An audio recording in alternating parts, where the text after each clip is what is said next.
Brexit. Is the UK in or out? It was a pretty stark choice.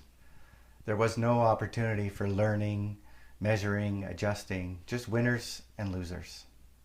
Hi, I'm Barry Wilson, and as a systems ecologist, it's my opinion that creating sides and pitting them against one another in a referendum like that probably wasn't the best choice for the UK. As a Canadian outsider, the outcomes appear to be high economic uncertainty, a divided nation, increased anger and fear, and yet had a process that was more inclusive and collaborative in defining what the future should be for the nation. I think the outcomes could have very easily been much greater economic certainty, a more united nation, inspired people, and happiness. Clearly, collaboration and inclusion would have been a better choice.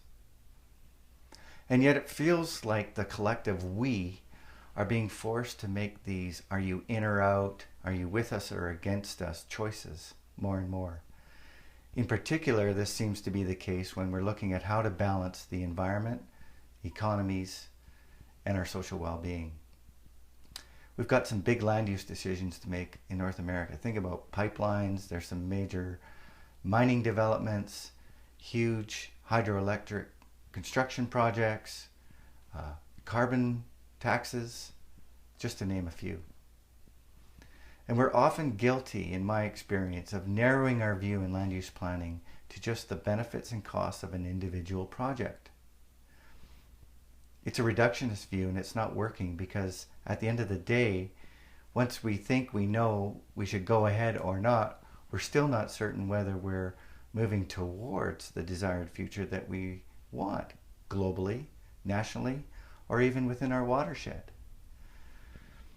It's been my experience that this kind of an approach forces us to take sides, and ultimately that leads to many of the negative outcomes that we're currently experiencing from the Brexit.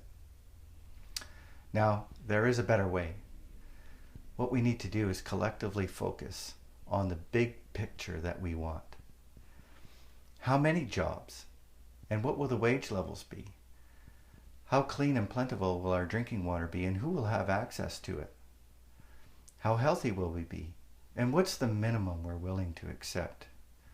Once we define these things in a management framework, then we better understand our key priorities, and we're better able to evaluate a potential new project, a new policy, or an idea, because we'll be able to test to see whether it's moving us closer to our desired future or not.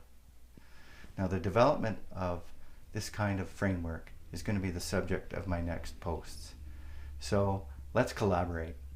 Please follow me here and share your ideas with me.